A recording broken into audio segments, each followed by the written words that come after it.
High বন্ধুরা, তোমার দাদা ভাই এখানে টপ করবে মানে কাজে বসাবে বলে প্রিপারেশন নিচ্ছে।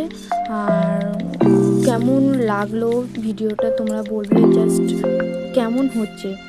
আর খুব সুন্দর জায়গা, সেখানটা বসে ভিডিও জাস্ট ও প্রিপারেশন নিচ্ছে, টপ কাজ বসাবে। ওকে বলা হলো এখান থেকে নিয়ে এটা করো, ও সেই জিনিসটা করছে।